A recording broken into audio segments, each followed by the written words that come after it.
Pá. E aí, Israel? Fala, Evandro. Joia? Tudo jóia? Tá me ouvindo bem? Estou. E você? Tá ótimo. Pessoal, fale aí se dá para nos ouvir bem, hein? Dá um feedback pra gente.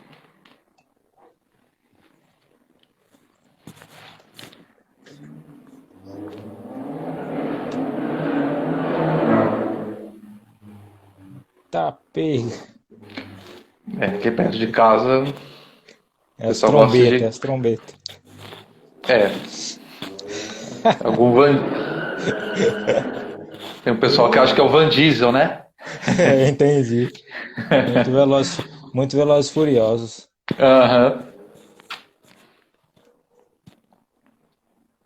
Obrigado. Falaram que o som está bom. A Nilza falou.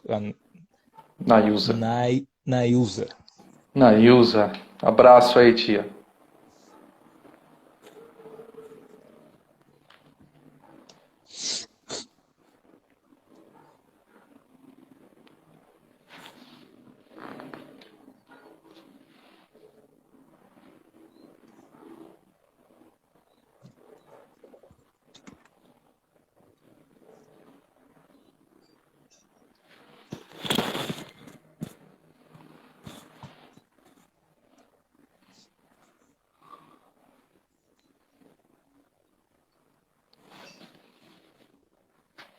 Esperar alguns minutinhos aí, já já a gente começa, né? Ok, isto.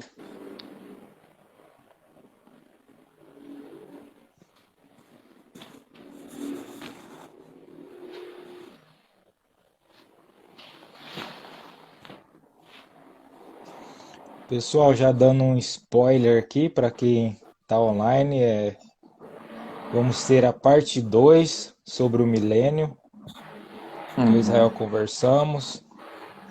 Então, se acaso você que está aqui não assistiu ainda a nossa primeira live, depois eu vou deixar o link para você poder assistir, mas vamos ter uma parte 2 sobre o milênio.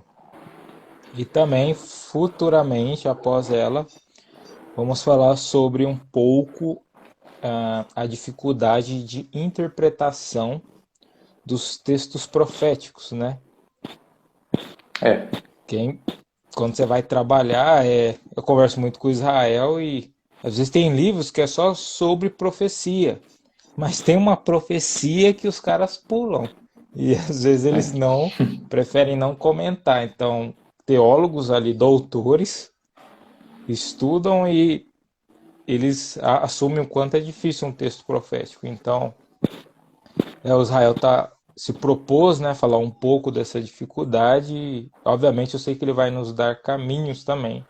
A interpretação não é só para acadêmico, né, porque nos ajuda a ler a Bíblia melhor quando sabemos interpretar tais textos. Claro. Então, que vocês possam acompanhar os próximos posts e estar com nós nessas próximas duas lives. Inclusive, teve uma live que você fez, acho que foi com o Fernando, sobre como ler melhor, né? Isto. Também é interessante a pessoa dar uma. Embora são temas, né, sobre profecia em si, Uhum. mas querendo ou não acaba complementando, né, contribuindo para isso também. Então é legal a pessoa também procurar aí no seu perfil aí essa live com o Fernando aí para já ficar mais afiado aí.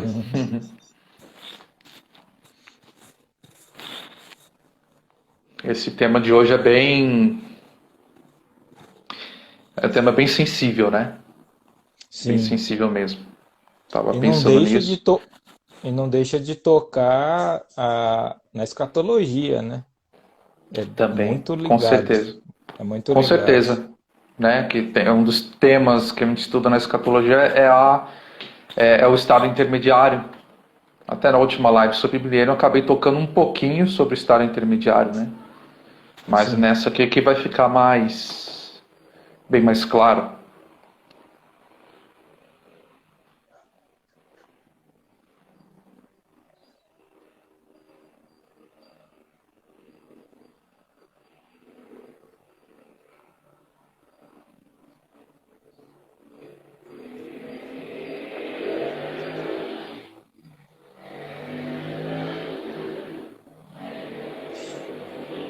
Toreto tá passando ainda aí, ó. Tá. Eu vou fazer o seguinte, eu deixo a janela um pouco aberta aqui para não ficar tão quente, mas eu vou fechar. Vou fechar para eles não acabarem, não Ah, acabarem trazendo mas muita aventura para nossa live, sabe? Não precisa de tanta ação assim. Só um minutinho, vou lá. beleza.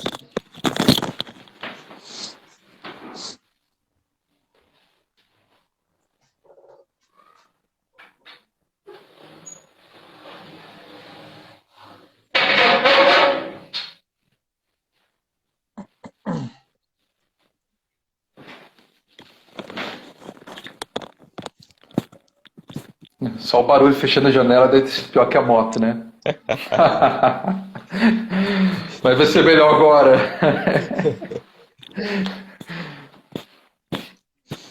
Bom, vamos lá. Vamos Vamos então. lá aqui. E a Grace, como que ela tá? Acho que ela tá amamentando agora. Então ela tá bem, tá se alimentando. Ah, aquela bichinha ali é gulosa, hein? Tá só engordando. Eita, nós. Bom, boa noite a todos. Sempre digo isso, muito obrigado por vocês estarem conosco, acreditarem no nosso trabalho e em conhecimento que podemos passar, né? Apesar de sermos limitados, Israel mesmo fala que há muito que se aprender, há uma vastidão, e cada vez que eu estudo mais, menos eu vejo, mais eu vejo que eu sei menos. Então, muito obrigado. Obrigado, Israel, por aceitar, né, prontamente. Sempre falo isso. E o engraçado é que você trata os temas mais polêmicos das lives. É, você É, deixa e as mais buchas pra mim.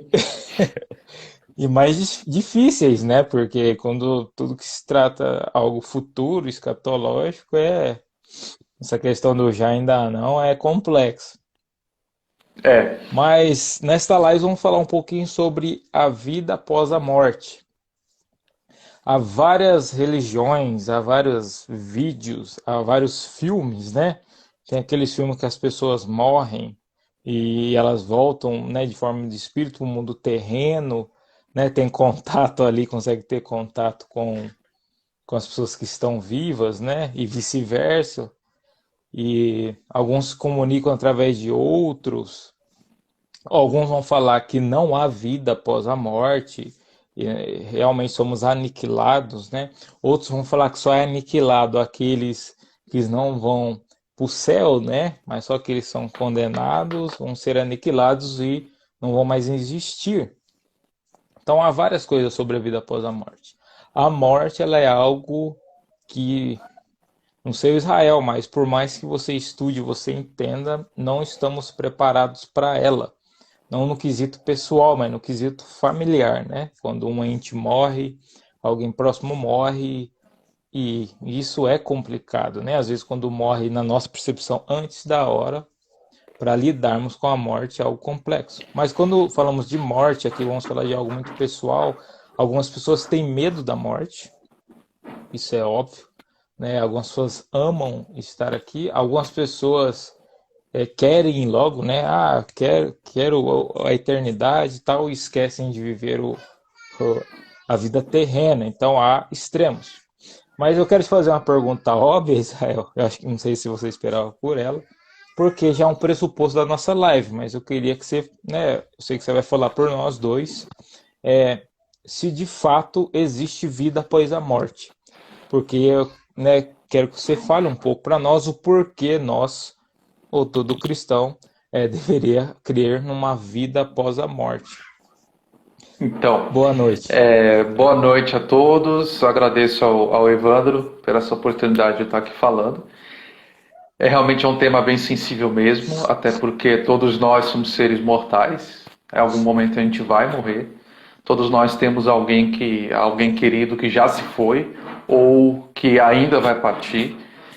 E realmente muita gente, a maioria das pessoas tenta evitar esse tema, manter distância desse assunto. Mas a gente não deveria fazer isso. Inclusive tem uma imagem que me marcou muito. Foi uma vez que eu peguei um livro na biblioteca, era um livro que falava sobre vida após a morte. Não é nem um livro cristão, ele levantava várias perspectivas de várias religiões. E nesse livro tinha uma foto, e nessa foto me chamou muita atenção, que era, acredito que era no Tibete, e tinha lá um monge tibetano e tinha várias pessoas idosas sentadas ouvindo ele. Ele estava lendo algum texto sagrado lá. E na descrição da foto dizia que aquilo ali era um processo onde, quando eles chegavam na velhice, eles tinham especificamente esses encontros onde uma autoridade religiosa usava os textos sagrados deles, da tradição deles, para ensinar sobre a morte. Então eu achei muito interessante isso. Não estou dizendo que a religião deles é a religião certa em si, mas para ver como esse contato com a morte pode ser muito diferente dessa postura de simplesmente evitar e fugir do assunto. E eu penso que nós que temos a gente crê, a Bíblia é a verdade, ela de fato revela o que é o ser humano, o propósito das coisas e o destino de cada coisa. Nós não deveríamos fugir desse assunto. Se tem um povo na Terra que não deveria fugir desse assunto, é justamente nós, os cristãos. Então, por exemplo, nós lidamos com esses questionamentos que, na verdade, são coisas muito atuais.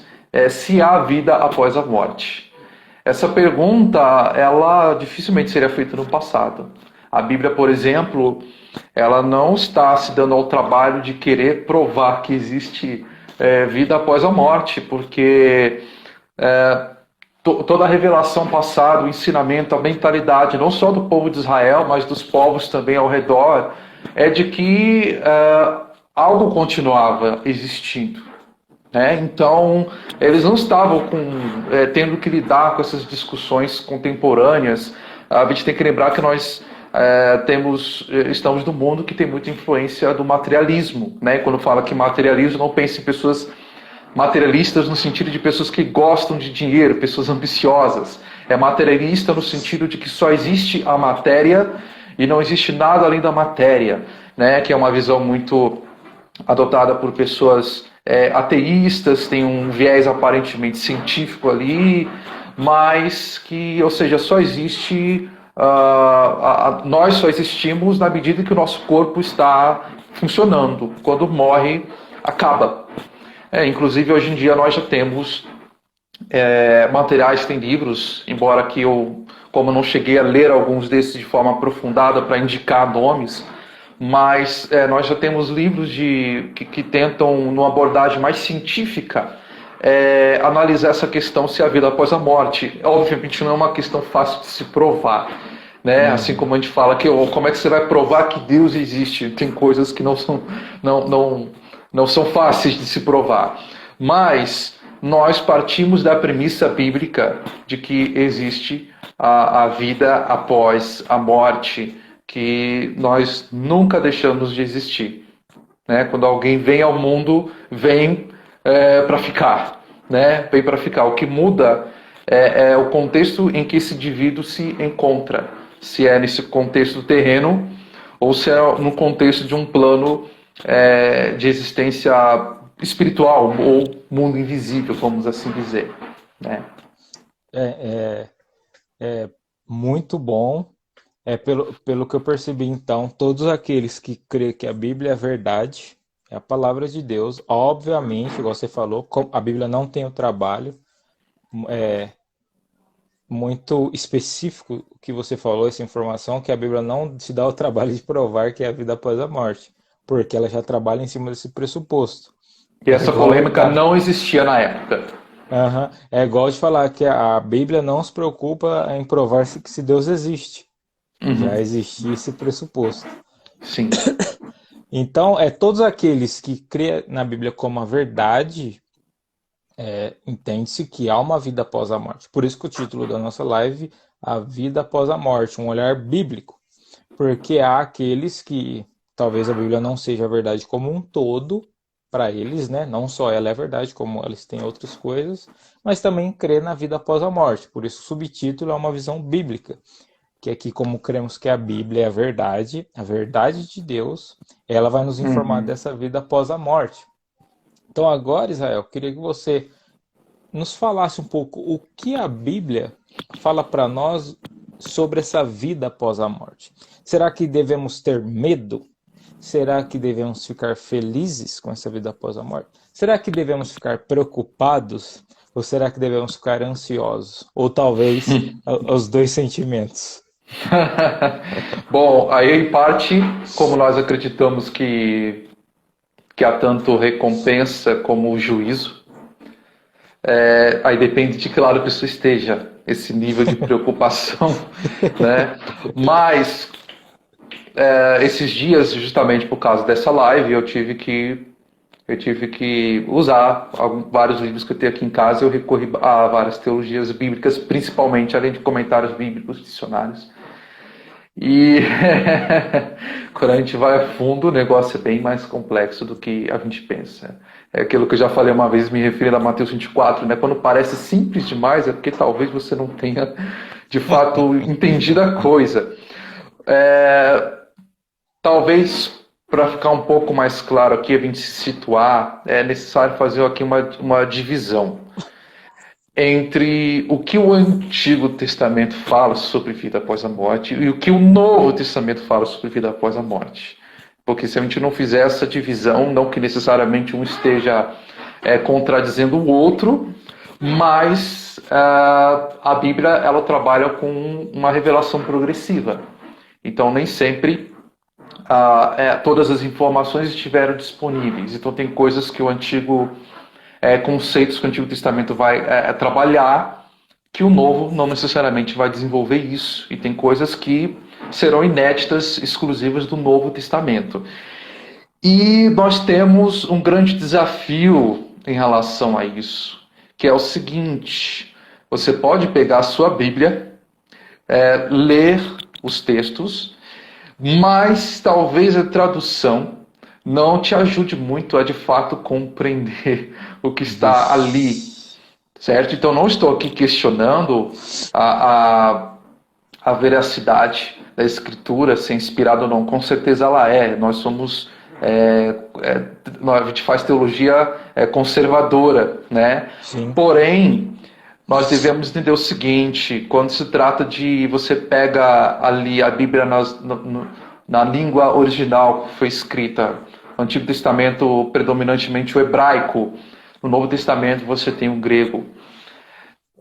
Quando você vai fazer uma tradução, e ainda existem as versões, né, que eu posso pegar uma tradução, mas fazer várias versões em cima de uma tradução também.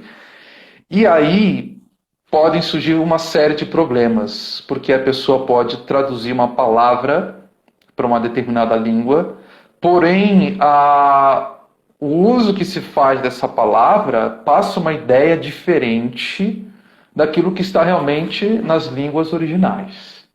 E esse é o caso em relação ao conceito de vida após a morte. Talvez quem não tenha um entendimento satisfatório do hebraico ou do grego, a pessoa tem uma impressão.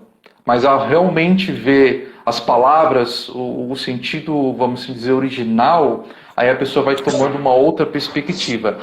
Fora que nós devemos considerar que há um grande distanciamento entre nós e o pessoal da antiguidade. Então, há formas de a gente pensar que não se encaixam com o pessoal da antiguidade. E às vezes a gente quer interpretar a Bíblia simplesmente com a cabeça do século XXI. E aí não vai dar muito certo.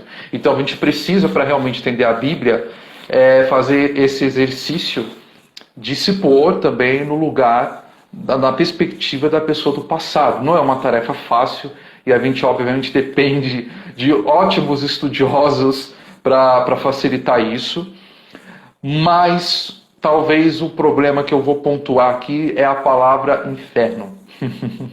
A palavra inferno tanto o Antigo como o Novo Testamento, algumas coisas precisam ser repensadas sobre ela. Porque quando a gente fala inferno, e não só aqui no Brasil, vamos falar também nos Estados Unidos, as ideias vão ser muito similares, né? O Ocidente no geral. Quando a gente fala inferno, a pessoa vai imaginar um lugar de condenação, de juízo, de fogo. Então, sempre a gente vai olhar nessa perspectiva negativa. Muitas vezes, esse que é o ponto, o Antigo Testamento e o Novo Testamento, a gente vai abrir lá os textos e vai estar a palavra inferno. Só que não é exatamente inferno. Inclusive, se a pessoa for em dicionários bíblicos, muitos estudiosos vão falar, infelizmente, puseram a palavra inferno aqui. Infelizmente, porque vai levar a pessoa a pensar numa coisa diferente do que realmente está dizendo ali. Então, isso é só para o início de conversa. Por exemplo, o pessoal do Antigo Testamento, você não vai encontrar no Antigo Testamento a perspectiva de morrer e ir para o céu. Ou morrer e ser o ímpio e, portanto, ir para o inferno, para o fogo. Esse conceito não existe no Antigo Testamento. O que nós temos é um conceito de submundo, o mundo inferior, o mundo dos mortos, que é algo que se aplica a todos os que morrem, que é tanto pessoas justas como ímpios. Então eles não tinham uma ideia de um lugar no céu aonde se encaminham os bons e um outro lugar embaixo para onde vai os maus. Eles simplesmente têm ideia do mundo dos mortos, submundo, que é uma ideia similar até ao que outros povos tinham ao redor. Não necessariamente todos os conceitos dos povos vizinhos era errado em si, tá? Sim. Mas isso já muda muito o paradigma, a perspectiva. O pessoal no Antigo Testamento não esperaria que alguém fosse morrer e ir para o céu como a gente pensaria hoje. Não estou dizendo que o nosso pensamento hoje está errado, tá? Mas eu estou dizendo que às vezes há muita diferença na forma de pensar entre nós e eles. Por isso que a gente precisa levar em consideração as atualizações que o Novo Testamento traz. Mas, por exemplo, o Antigo Testamento usa muito a palavra Sheol, né? Essa palavra é extremamente importante e, infelizmente, essa palavra ela é traduzida muitas vezes por inferno. Então você vê lá falando de um personagem que foi para o inferno. Aí você imagina, meu Deus, o fulano de tal já está no fogo queimando.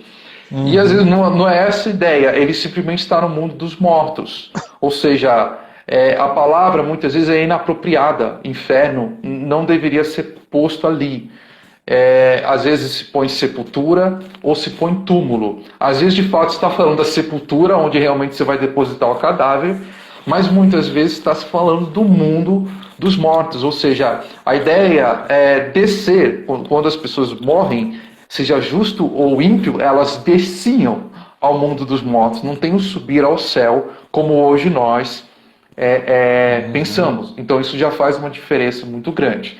Um outro ponto é que isso também se aplica ao Novo Testamento. E no Novo Testamento a questão fica mais complicada ainda, porque na verdade existem mais palavras usadas no grego que na verdade elas apontam para sentidos de perspectivas diferentes. E nas nossas Bíblias, infelizmente, você pega 3 palavras diferentes e quer traduzir tudo como inferno. E aí é uma questão complicada, porque você está restringindo as pessoas a pensarem sempre de uma forma. Então, por exemplo, no Novo Testamento, a gente tem a palavra Geena. Aparece em alguns textos. Aqui eu não vou ser muito técnico não, tá, gente? Senão eu não quero deixar a coisa difícil. Mas é só para você entender que uma coisa é a nossa experiência lendo uma versão, uma tradução no português. Outra coisa é o aprofundamento disso, que aí você realmente tem que entender certas palavras. Você não precisa decorar aqui nessa live, tá bom? Mas Geena é uma palavra usada, por exemplo. Aí você tem a palavra mais conhecida, Hades. Hades é uma palavra bem mais conhecida por nós. E você tem a palavra Tártaro. Cada uma está apontando para uma coisa diferente. Só que no português você vai ler, vai estar tudo inferno. Entende? Então a gente acaba perdendo a diversidade a dinâmica realmente que a Bíblia está trabalhando. Então, depois eu posso, mais adiante, falar a diferença entre Hades, Gehenna e também entre Tártaro, né? É uma coisa aí para a gente comentar, é interessante a gente comentar isso ao longo dessa live aí. Vou deixar você falar, e pode falar agora. Tem muita Então, coisa para abordar ainda. sim, é, pelo que você nos passou e nos disse, não é tão simples definir. Quando falamos de vida após a morte, quando cremos nela, aí nós, do século XXI, temos conceito, a gente já tem um conceito de bem e mal. Então, tendo conceito de bem e mal, tem conceito de céu e inferno, ou Exatamente. recompensa e castigo. Mas é muito Exatamente. interessante quando você fala, quando a gente às vezes vai com esse olhar para o Antigo Testamento. E tipo, velho, os caras não estavam descrevendo isso. Eles não tinham né, em nenhum momento Não, não tinha. em nenhum momento eles queriam passar isso aos leitores, né? E a gente vai ver isso, aí você vai falar, não, beleza, Evandro, vocês estão falando de vida após a morte, então vamos para o Novo Testamento, que aí lá vai ajudar. Que aí lá, inferno é inferno, e céu é céu, paraíso é paraíso e tudo mais. Fala, não, calma aí, gente. Não é Calma assim aí. tão simples. São três palavras diferentes, temos que tomar cuidado muito pelo contexto. Tem até, eu não sei se é Hades, eu esqueci agora, não sei se é Tártaro, que quando Jesus se refere a isso, é que uma das coisas, naquele contexto tinha um lugar que era tipo um lixão de corpos, que jogava corpos e Isso. lá É o nunca parava Geena. de. É o É o Gehenna, Geena. nunca parava de queimar. Então, ali você vai ver Jesus falando para aqueles ouvintes, eles tinham noção daquele lugar. Aí quando a gente lê, a gente acha que é o inferno lá, não está o diabo espetando com o seu tridente, que eu não sei de onde tiraram isso também. Mas expõe para nós agora, o Israel, essa percepção para nós entendermos a vida após a morte. Claro que temos que ter esse misto pelo que eu entendi, de receio, mas também de felicidade, né? Claro que muitos vão estar ouvindo, talvez você assista, não sei se você vai assistir no Instagram ou até no YouTube, e talvez você não é de religião nenhuma, só quer saber um pouco mais sobre vida após a morte. Mas há algo a você se preocupar, porque se de fato a Bíblia é a verdade, e se você esperar a morte para descobrir que ela é a verdade, então há uma condenação. Porque eu vi que o Israel trabalhou agora ele foi desmistificou um pouco para os cristãos que quando fala inferno ele fala, opa, aqui é inferno, aqui já é fogo, aqui já é condenação, aqui já calma, calma, que tem um contexto, calma, que está querendo nos ensinar algo. Mas de fato há uma condenação e de fato há um novo céu, uma nova terra. Depois eu queria que Israel falasse, acho que você falou em algumas lives, mas mais para frente, que esse dia eu conversando com uma pessoa e para ela, quando se fala da volta de Jesus, ou quando morre a gente vai para o céu, a pessoa acha que não é algo terreno aqui. Ela acha que é um Uhum. plano celestial, né? E depois eu queria que você falasse um pouquinho, que eu gosto muito de você falando sobre essa questão também de céu, porque envolve a vida após a morte. Então pode explore mais aí para nós, ah, eu sei que você tem Tá. muita coisa para Eu vou falar. aqui, como eu falei, a melhor forma de dividir é pensar Antigo e Novo Testamento, mas depois acaba, de Certo. certa forma, as coisas se encaixando. Por exemplo, uma diferença entre o Antigo e o Novo Testamento é que a perspectiva do Novo é muito mais otimista do que a do Antigo. Hum, Ah, por exemplo, você vai ter textos no Antigo Testamento onde são perspectivas diferentes sendo trabalhadas, ok? Como, por exemplo, às vezes, livros como Eclesiastes, ele está fazendo o livro, eu creio que é inspirado por Deus, obviamente, mas ali é uma reflexão é, que deriva da observação. Ele é um observador. Então, muitas vezes quando ele fala da condição do morto, ele está falando daquilo que você vê. Por exemplo, um morto, ele não tem mais ação alguma. O morto está morto é um estado de total inatividade. Então vai ter textos em Eclesiastes que vão falar que o morto não sabe mais nada. Ele perdeu todo o contato, assim, parece até que, às vezes, se a pessoa lê alguns versículos da Bíblia, parece que a pessoa morreu e acabou. Essa perspectiva também é trabalhada, mas essa perspectiva está em cima da observação dos olhos, tá? Não está falando de uma revelação do mundo espiritual, do que tem lá do outro lado. Então tem textos que eles realmente se restringem muito à perspectiva terrena. De fato, a perspectiva terrena, a gente vê um corpo lá que agora acabou, não tem mais nada, só vai se decompor com o passar do tempo. Então você vai encontrar textos assim, não se espante por isso. Mas você tem outras passagens onde o mundo dos mortos está em vista ali. Que aí não está simplesmente falando do túmulo, da sepultura ou do cadáver. Você está falando da pessoa, da continuação dela no mundo inferior. Lembrando que a ideia no Antigo Testamento é sempre descer. Você morre e desce. Não tem subir para o céu no Antigo Testamento. Então, talvez uma das passagens mais interessantes, tem pouco na Bíblia, isso precisa ser entendido. Há pouco na Bíblia sobre vida após a morte. No Antigo Testamento e no Novo também, mas tem algumas coisas. E essas passagens são interessantes, como por exemplo, talvez Isaías 14 seja uma das mais interessantes. Embora ali é um hino profético, eu não vou entrar em detalhes, há muito detalhe naquela passagem, mas ali, por exemplo, é um hino profético relacionado a um rei da Babilônia, que ele iria morrer, ele seria condenado por Deus, e ele desceria ao mundo dos mortos, ao Sheol.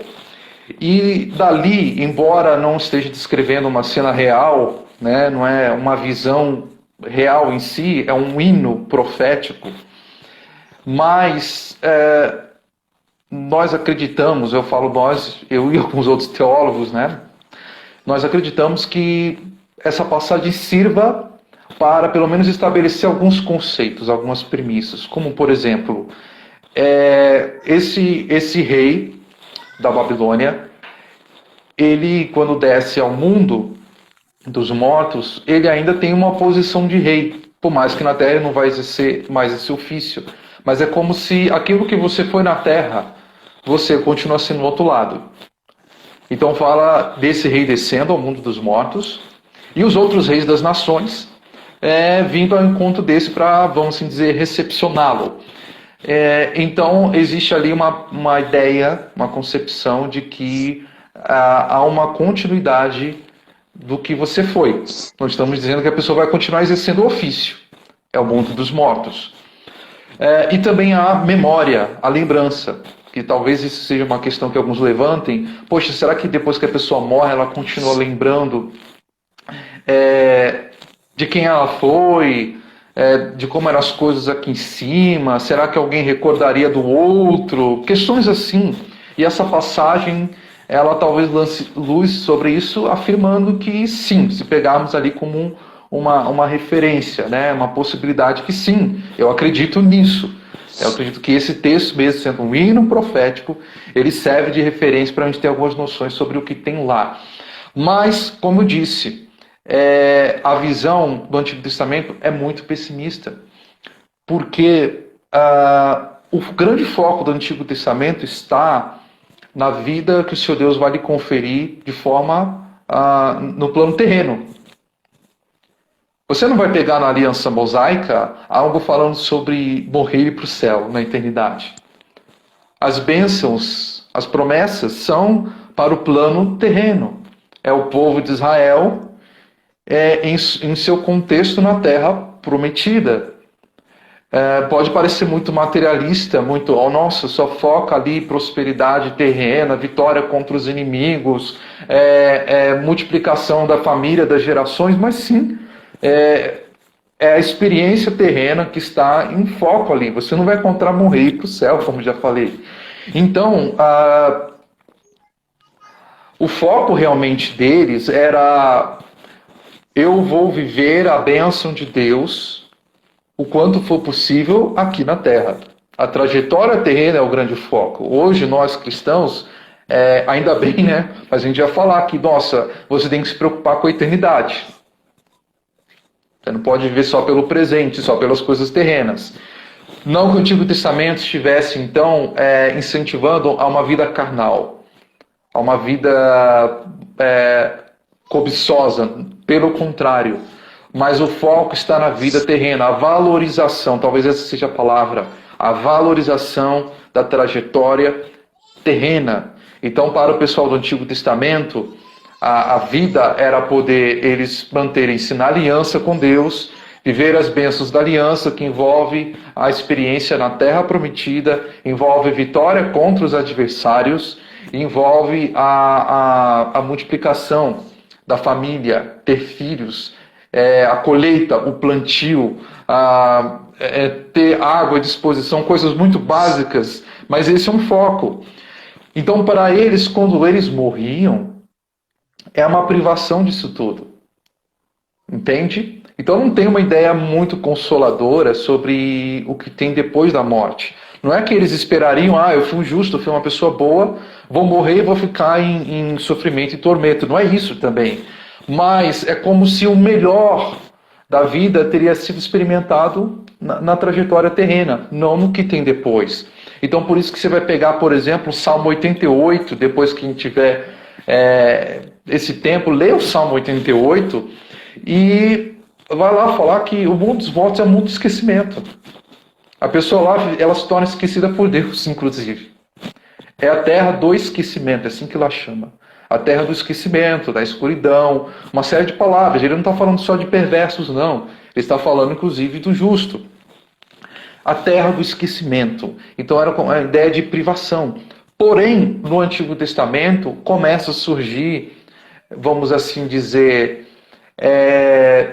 alguns personagens que vislumbram a superação do mundo dos mortos. A ideia de ressurreição, ela está presente no Antigo Testamento, às vezes de forma muito discreta, às vezes apenas com uma expressão de anseio, como por exemplo Jó. Alguns teólogos observam que alguns versículos de Jó parece que ele está declarando que um dia ele vai ressuscitar.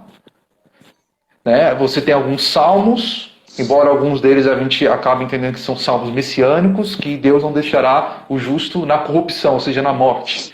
E isso foi usado posteriormente para falar de Jesus sendo ressuscitado.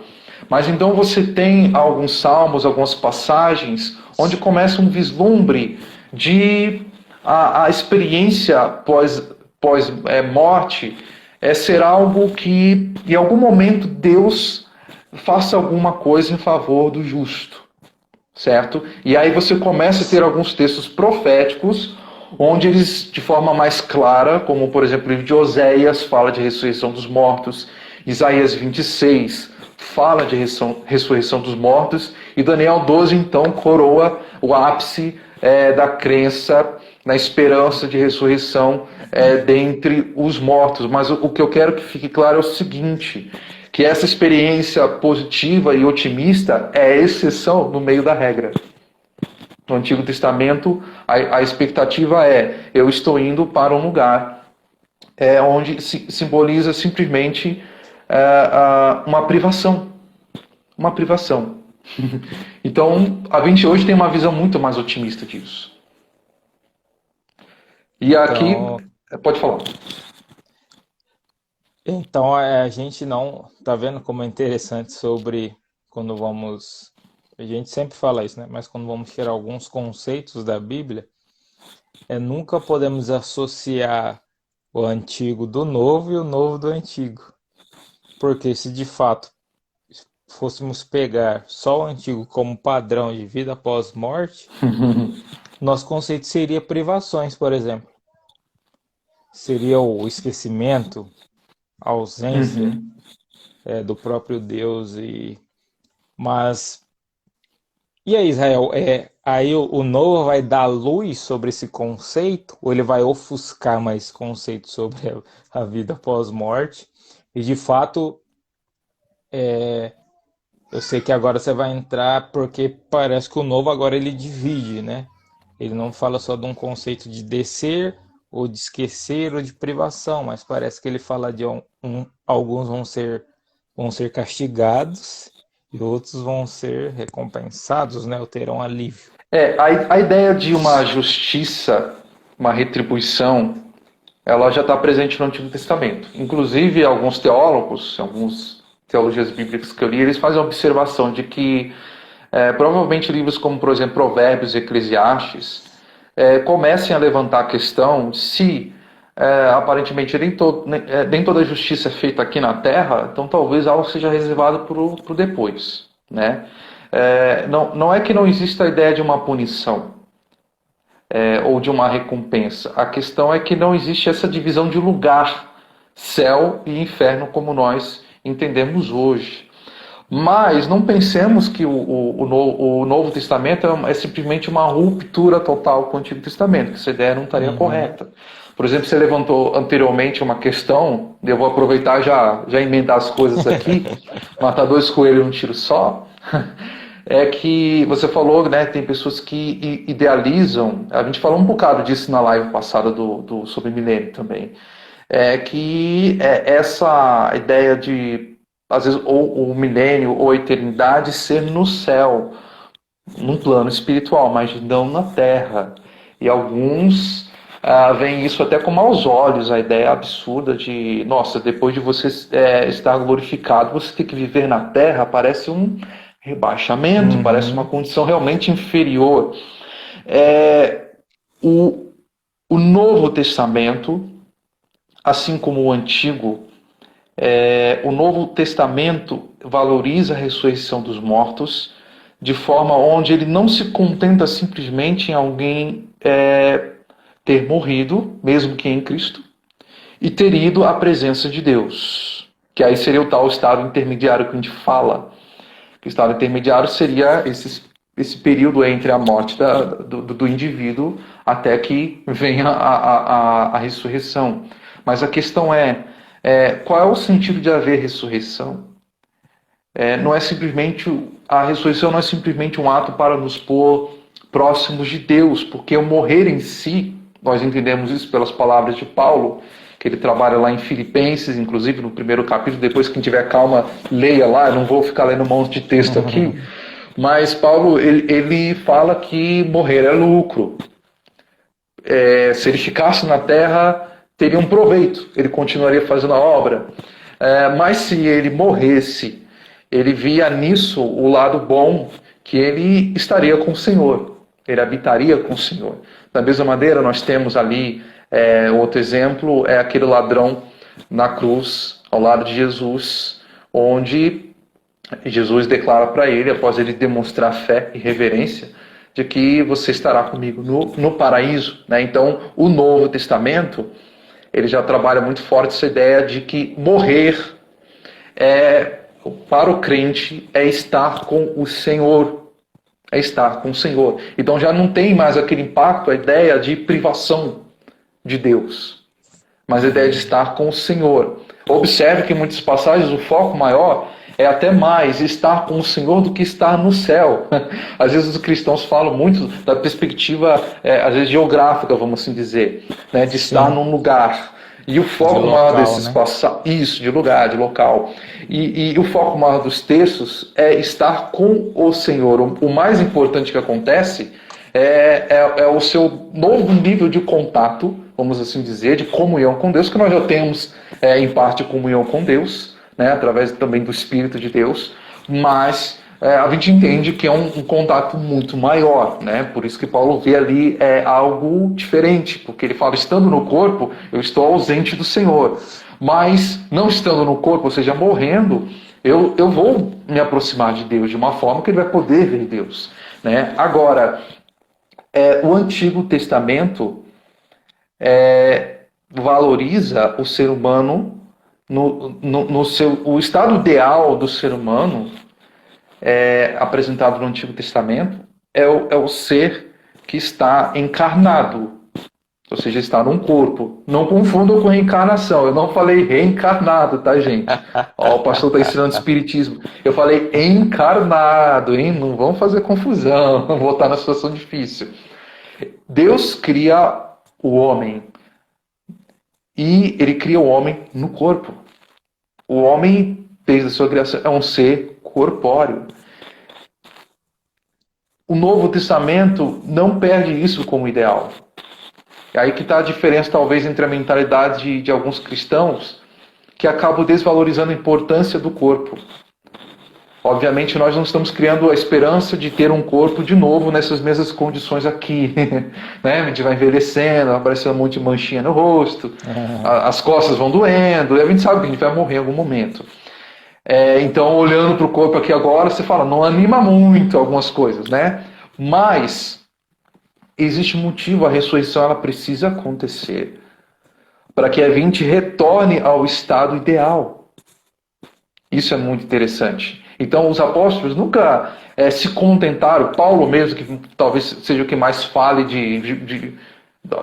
da morte, desses aspectos de vida após a morte, ele continua valorizando a ressurreição. Nessa mesma passagem que eu falei, de que tem Filipenses capítulo 1, você tem também 2 Coríntios capítulo 5, onde ele também vai falar de vida após morte, estado intermediário, porém ele sempre vai jogar a esperança da ressurreição. Então essa ideia de morrer, ir para o céu e achar que é o ponto final, maravilha, estou na presença de Deus, estou feliz, já estou com um galardão aqui, essa ideia ela não essa ideia não é o ideal que a Bíblia realmente apresenta. É tão interessante, por exemplo, essa ideia da relação com o corpo. A teologia hoje em dia é muito influenciada pela ideia de corpo, alma, espírito. E aqui eu não vou entrar na polêmica, né, porque tem gente que acha que talvez essa divisão da tricotomia não seja a mais bíblica. Outros vão falar do ser humano apenas como um aspecto espiritual, ou seja, vão incluir alma e espírito como a mesma coisa, e o corpo. E outros vão enxergar o homem como uma coisa só. E não é um assunto fácil esse, né? Porque eu vejo textos ali onde a ideia da divisão em três parece muito consistente, vai ter versículos que parece que a outra ideia é mais consistente, então não é uma questão realmente fácil. A Bíblia tem muita diversidade ali de ênfases também. Mas, por exemplo, no Antigo Testamento eles consideravam que a pessoa que morre, ela nunca estaria completa. Inclusive, por exemplo, uma palavra que é muito importante no Antigo Testamento é refaim. Refaim. Essa palavra foi usada também em outros contextos, referindo-se a um povo de guerreiros antigos, inclusive fazendo referência a povos gigantes, tá? que Israel teve que encarar nos dias de Josué. Mas além dessa referência, refaim é uma palavra muito importante, porque ela é muitas vezes a palavra que vai ser usada em textos como Isaías 14, quando fala dos mortos, e tantos outros textos. Isso significa o quê? Talvez o sentido mais correto seja fraco, débil. É assim que eles viam o morto. Fraco, débil. Não representa um estado de completude. Certo? Não representa estado de completude. Então, para eles estar morto não era algo assim, o ideal. E o Antigo Testamento, o Novo Testamento, pelo jeito, não perde isso de perspectiva. Ainda que eu morra, ainda que eu vá para a presença do Senhor, algo não está completo. Algo não está concluído. Então, a gente precisa entender a importância, o impacto que a ressurreição tem e a esperança de um corpo glorificado. É até interessante que, por exemplo, o Antigo Testamento não usava a palavra alma ou espírito para falar dos mortos. Mas eu pego a Bíblia e encontro. Tá, na sua Bíblia, na sua tradução em português, nas suas versões você vai encontrar isso. Mas lá, eles só usavam a palavra ou morto, ou a ideia de refaim, fraco. E alguns teólogos sugerem o seguinte, que para eles, isso é talvez uma das ideias bem diferentes da nossa, que para a gente é só uma parte da pessoa que vai para o outro lado. Para eles não era simplesmente uma parte da pessoa. Alguns teólogos acham isso, tem divergências, tá? Isso é uma divergência, mas é interessante isso.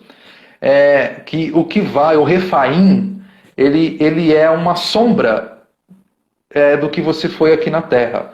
Ele não é apenas a sua alma ou seu espírito, mas ele é o todo, porém de uma forma enfraquecida que desceu. É um conceito presente no Antigo Testamento e tão diferente para nós. A gente entender isso. É até um pouco complexo. Apesar que outras passagens vão entender que não, o corpo ficou, o cadáver ficou. E por isso a pessoa não está completa. Isso é uma divergência interessante que eu encontrei vendo a opinião de estudiosos. Alguns vão falar, não, para eles, o ser humano de forma completa, ainda que eles não estão dizendo, alegando que o corpo físico também desceu ao mundo dos mortos.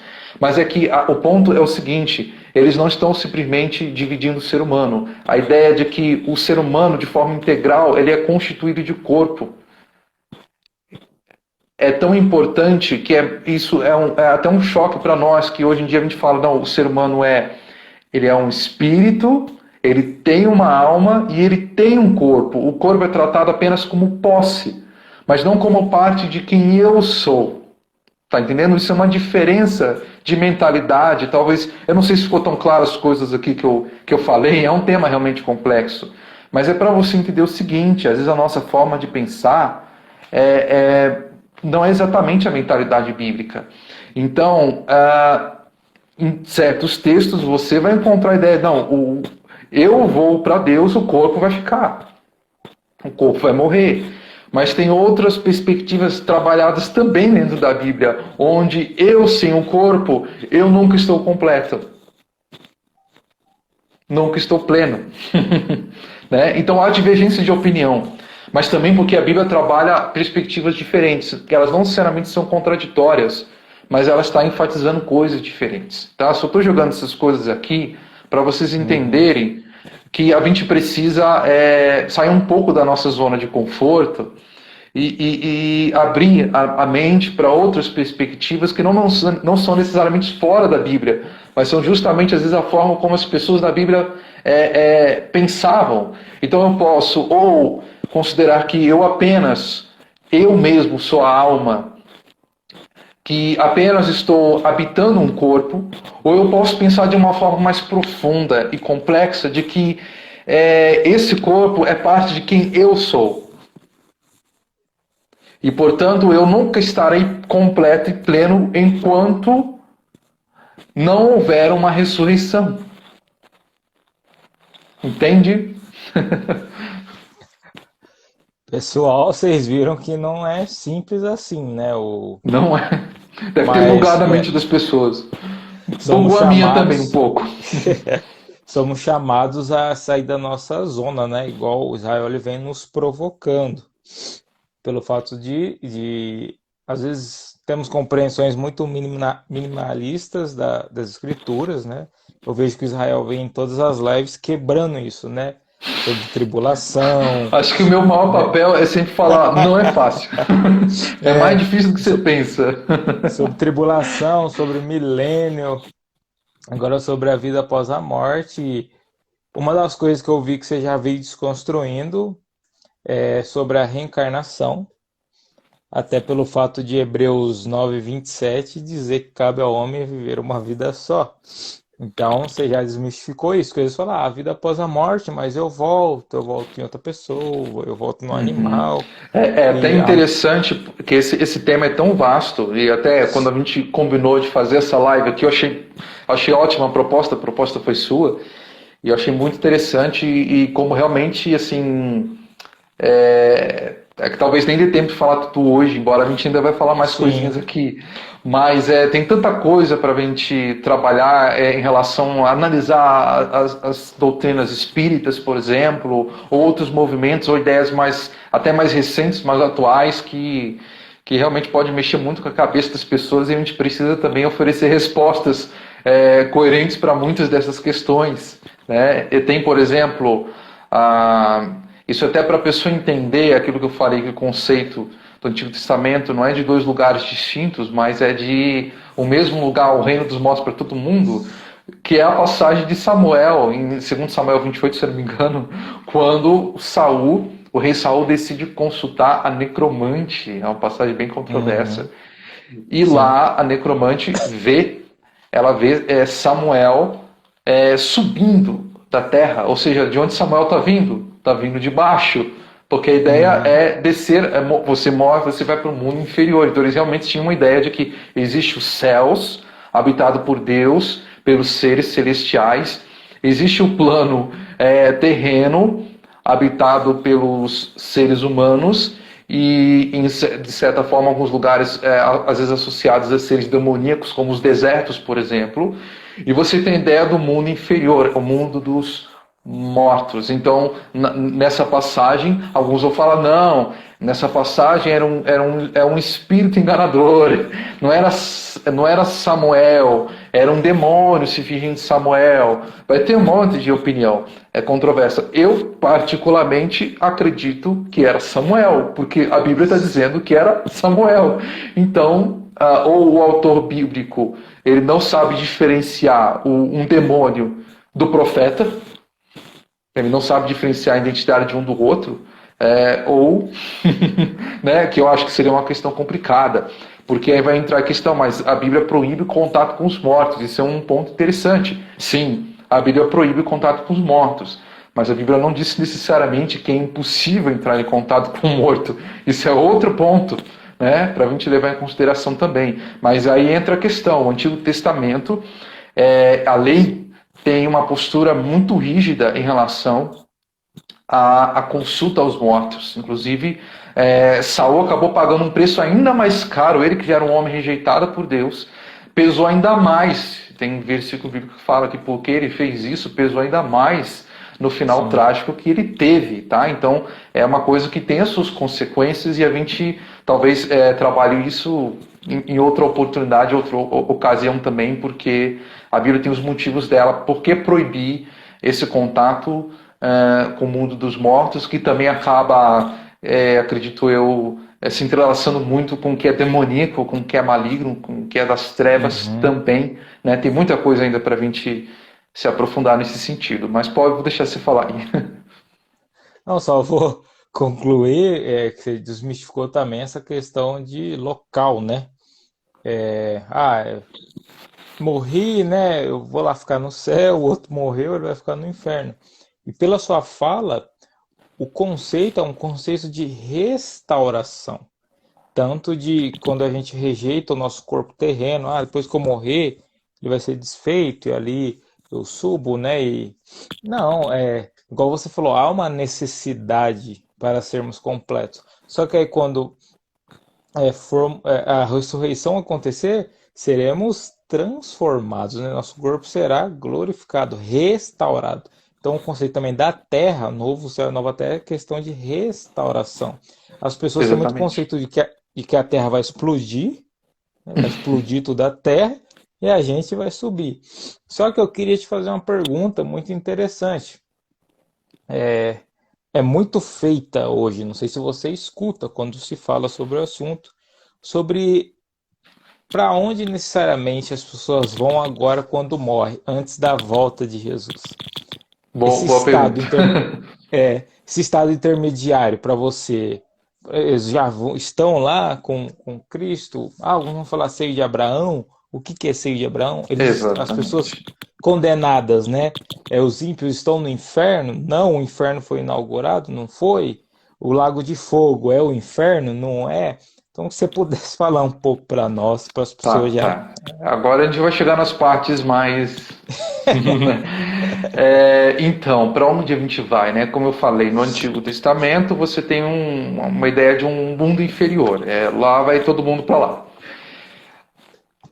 No Novo Testamento, aí eu vou aproveitar a oportunidade para explicar então a diferença das três palavras que eu disse anteriormente. Que o Novo Testamento, que é escrito em grego, tem a palavra Hades, tem a palavra Geena e tem a palavra Tártaro. E, infelizmente, as nossas Bíblias traduzem tudo como inferno. Por exemplo, quando fala de Hades, é a mesma ideia do Sheol do Antigo Testamento. É um lugar para os mortos no geral, certo? De uma forma assim, sem distinção de se é bom ou se é mal. É o mundo dos mortos, é o mundo inferior. É a mesma palavra, inclusive, usada na mitologia grega, o Hades. né? Tem até o deus do mundo dos mortos, Hades, né? E o lugar, o Hades.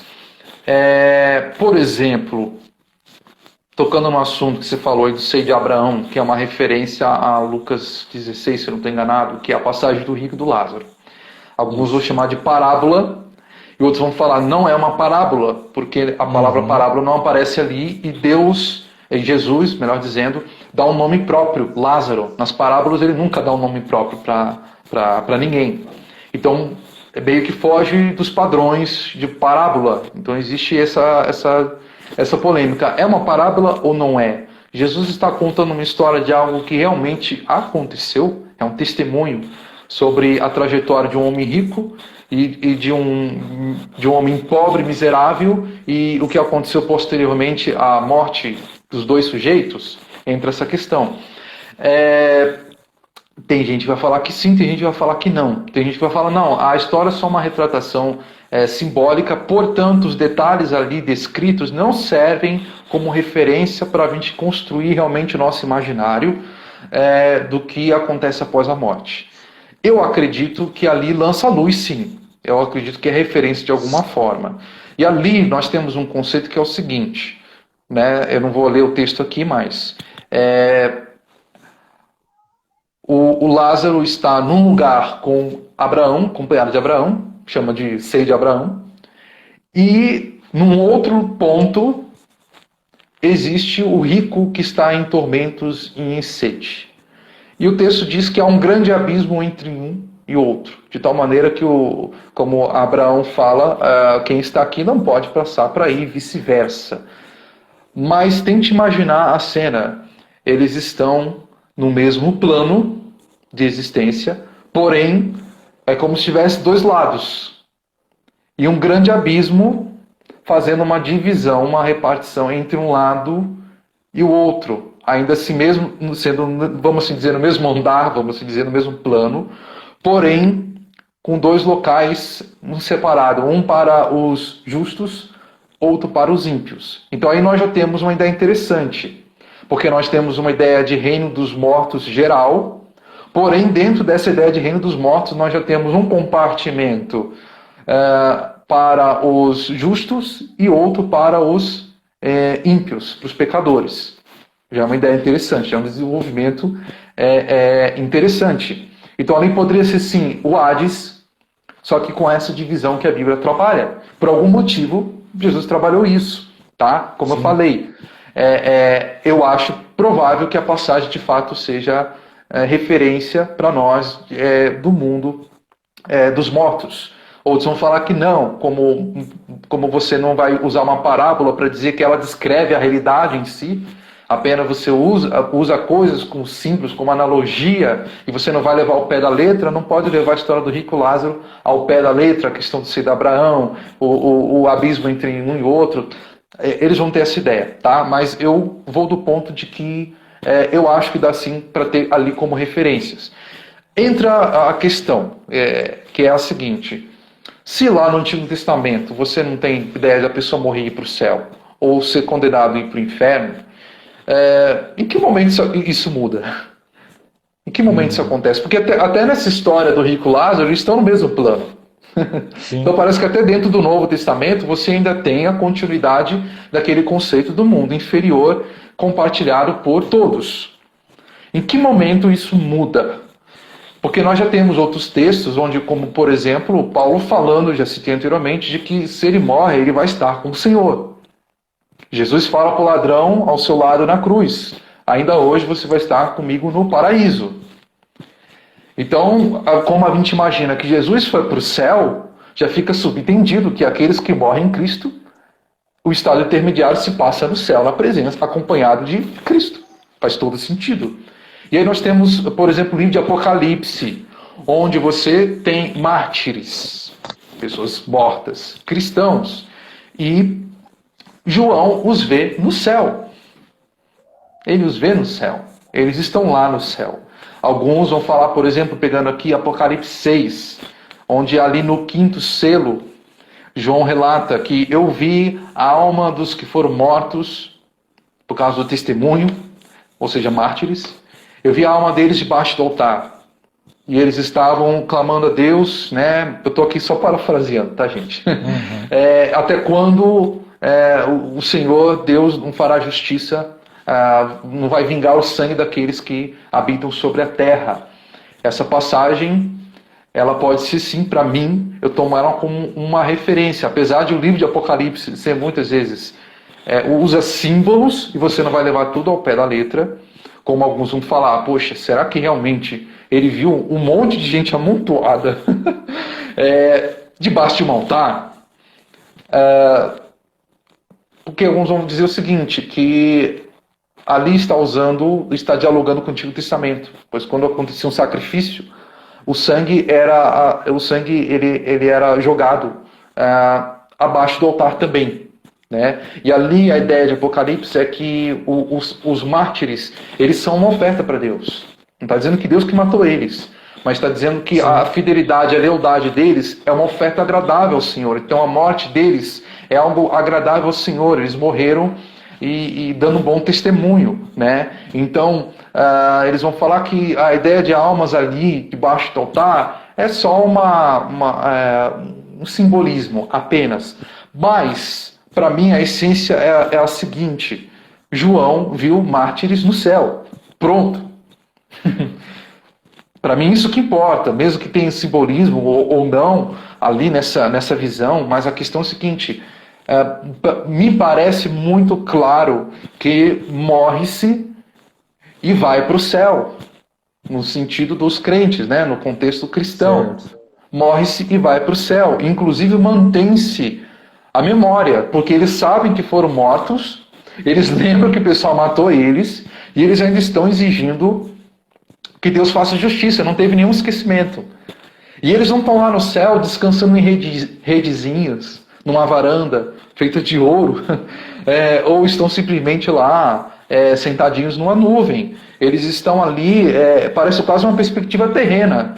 Eu tenho um inimigo, o Senhor precisa fazer justiça, vingança, e eu estou aqui clamando. Eles estão lá no céu, orando, porque eles não se esqueceram do que aconteceu. Isso para mim é mais uma reafirmação daquilo que, por exemplo, Isaías 14 parece lançar como uma premissa, de que não se esquece.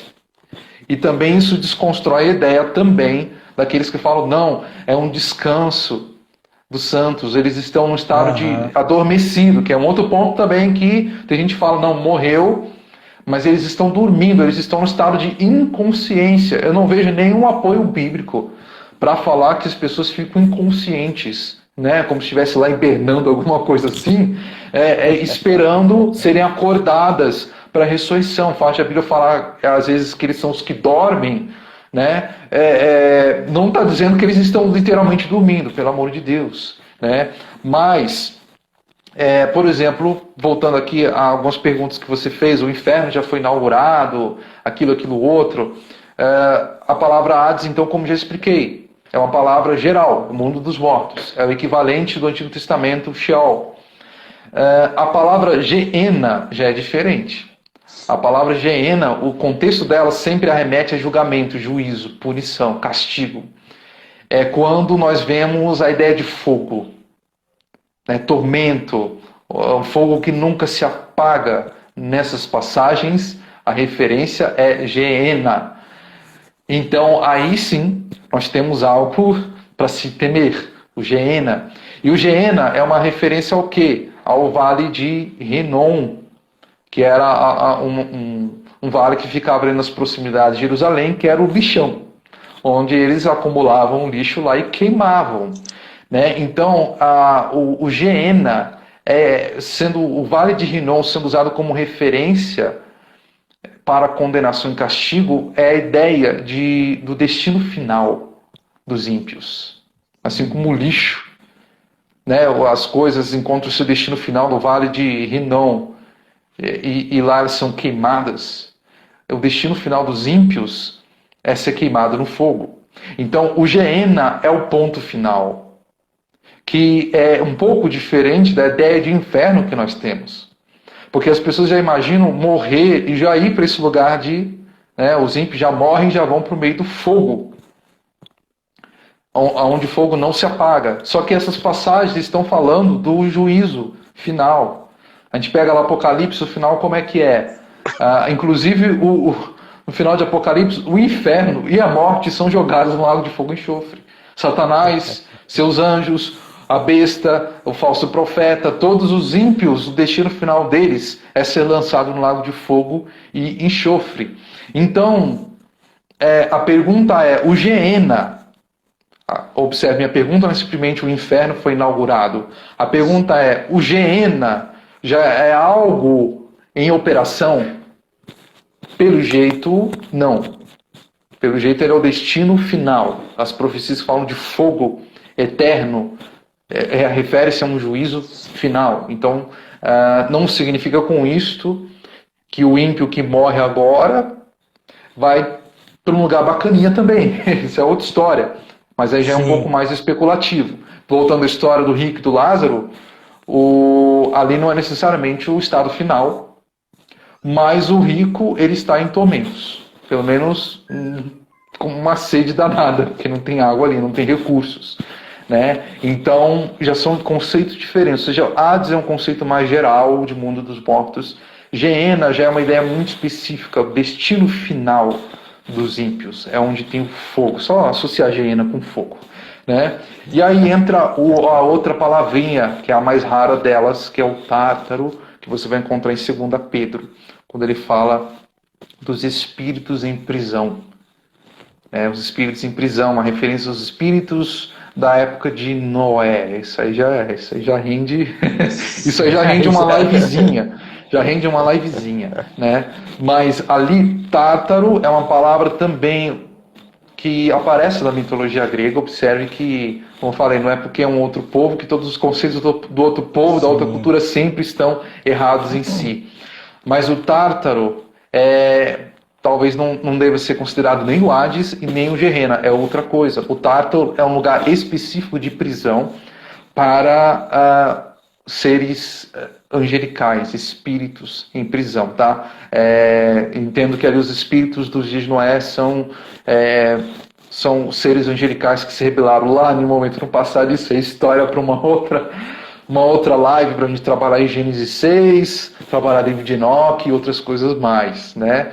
Mas ali, por exemplo, na mitologia grega, o Tártaro era o pior lugar no mundo dos mortos. Opa, eu tenho esse livro também, é ótimo. A gente já tem a gente já tem a ferramentinha para fazer a live. Então, o Tártaro na mitologia grega era o pior lugar de destino final. Era onde os titãs, aqueles seres mitológicos, foram lançados e presos. Talvez, provavelmente, a mitologia grega ali, ela está refletindo a tradição, inclusive, trabalhada em Gênesis. Eu não vou entrar nesse assunto agora de forma profunda, né? Mas Pedro também considera que existe um Tártaro, um local de prisão, de muita escuridão, parece que é o lugar mais negativo que se possa esperar no mundo, né, no submundo, e há anjos ali em prisão, ou espíritos em prisão. Pode também ser uma referência a pessoas também que morreram e foram para lá, mas a maioria das passagens é sobre seres angelicais. Ali o nível é outro. Sim, sim. Então, pessoal, constatamos que há vida após a morte, pelo fato da Bíblia nos alegar e nos dar essa informação. E vemos o Israel nos mostrando e deixando algumas coisas claras de forma fácil, apesar de o tema não ser fácil, né, para entendermos. De fato, vamos ver que a Bíblia se refere a um lugar, esse lugar dos mortos. Depois vamos ver uma divisão ali até Jesus trabalhando uma questão do justo e do ímpio, né? E só, desculpa que te interromper, eu esqueci de te responder o que eu falei antes. Em que momento isso muda? Né? Tá.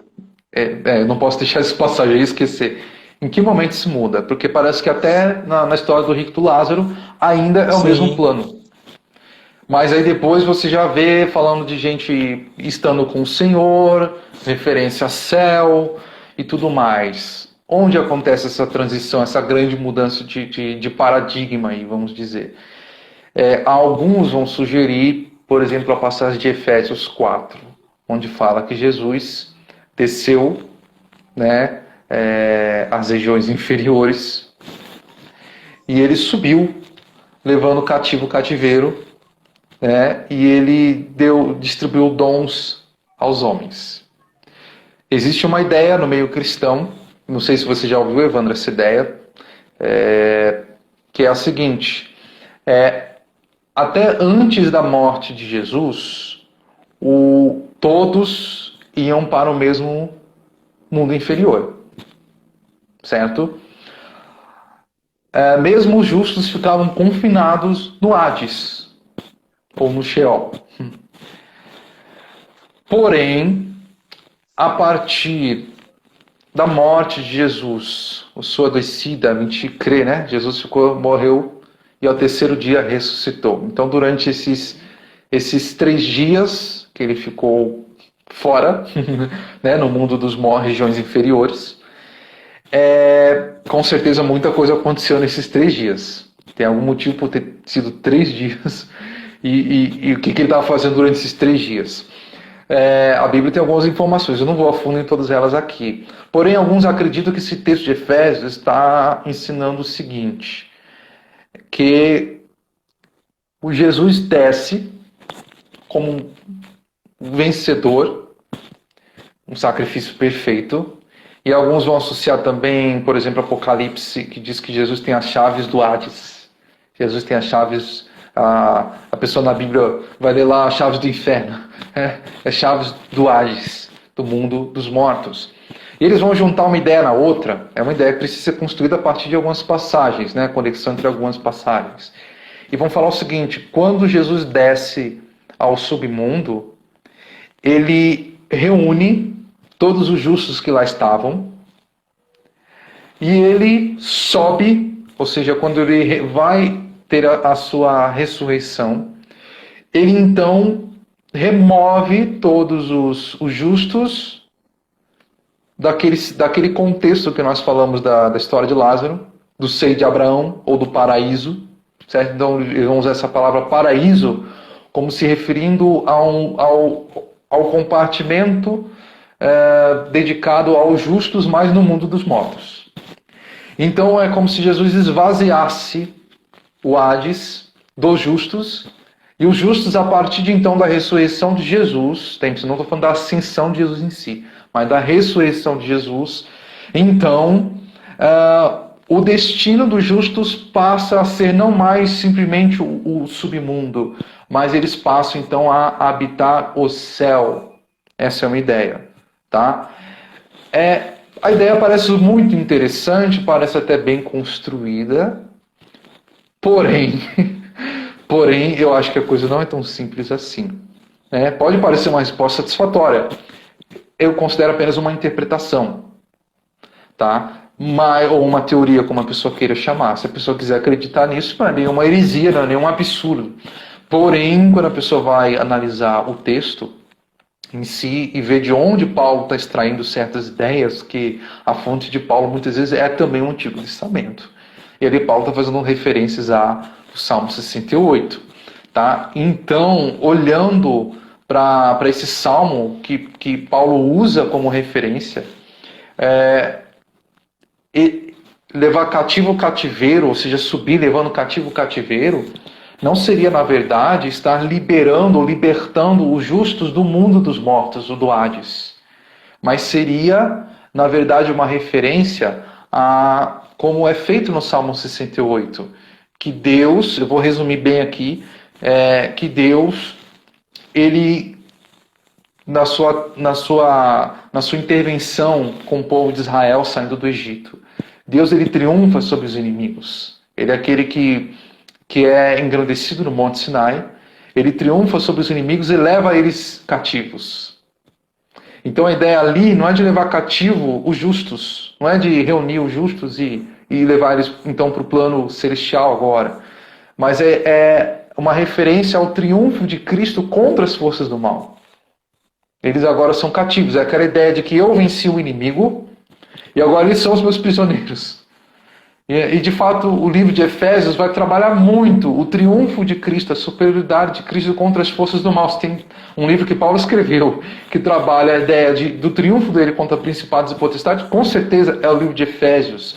Então, essa interpretação parece muito mais coerente relacionada ao Salmo 68, de onde ele tira, né, ele cita o Salmo 68 ali, parece muito mais que é sobre isso, e não sobre esvaziar o submundo dos justos e então passá-los a levar ao céu. Se a pessoa quiser acreditar nesta ideia, você pode acreditar. Não é nenhuma heresia, não é nenhum absurdo. Porém, talvez essa passagem não nos explique quando aconteceu essa mudança e essa transição. Então, eu queria ter uma resposta para quando isso mudou. Eu acredito que Cristo tem alguma coisa a ver com isso. Mas talvez Efésios 4 não seja a passagem que explique isso. É isso que eu quero dizer. Tá? Mas em algum momento isso muda. Essa perspectiva muda. E Cristo tem alguma coisa a ver com isso. Porém, talvez seja um mistério que a Bíblia deixou. Ó, o Carlinhos fez uma observação aí, ó.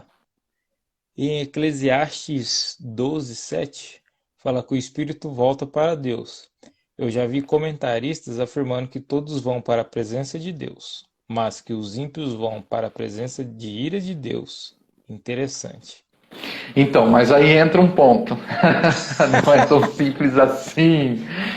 Por exemplo, quando fala, embora eu não estou com o texto de Eclesiastes aqui no hebraico aqui, tá, para analisar. Eu não pense que eu sou especialista em hebraico não, tá, gente? Eu me utilizo de ferramentas para isso.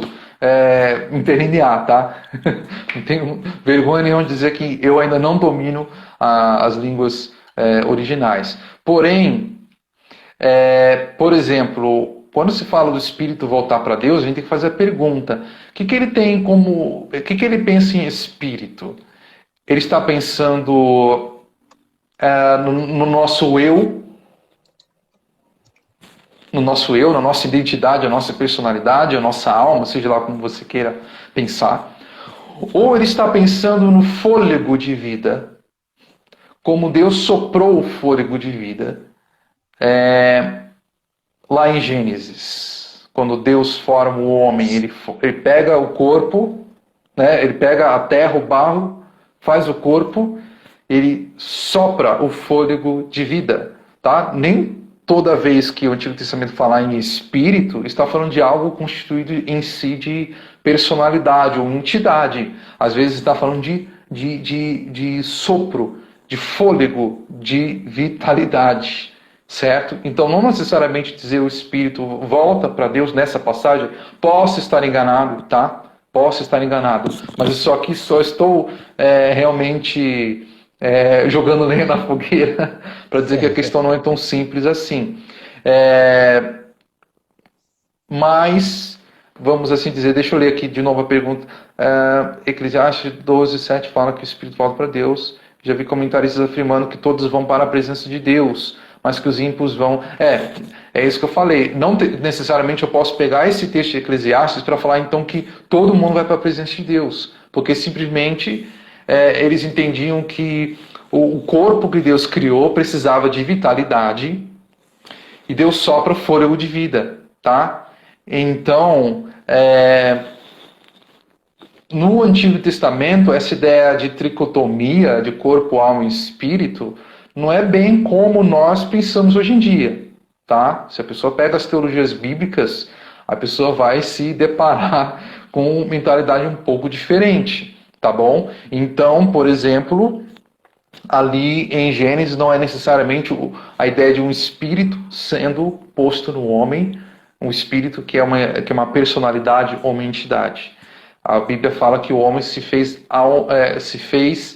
ser vivente. Inclusive, existe um problema de tradução também, porque as Bíblias vão falar que ele se fez uma alma vivente, e o correto é simplesmente falar que ele foi feito um ser vivente. Então, muitas vezes, o uso da palavra alma leva a gente a pensar uma outra coisa diferente daquilo que a Bíblia está querendo dizer também. Ou seja, a questão é bem mais complexa do que isso. Mas não dá para pegar Eclesiastes 12 para dizer que então todo mundo, inclusive os ímpios, vão para a presença de Deus. Até porque, como eu disse, é bem trabalhado no Antigo Testamento muito mais a ideia de a morte ser uma privação, às vezes, da presença de Deus ou do mundo onde Deus atua. Não que Deus não fosse também a autoridade soberana no submundo, mas o conceito, a mentalidade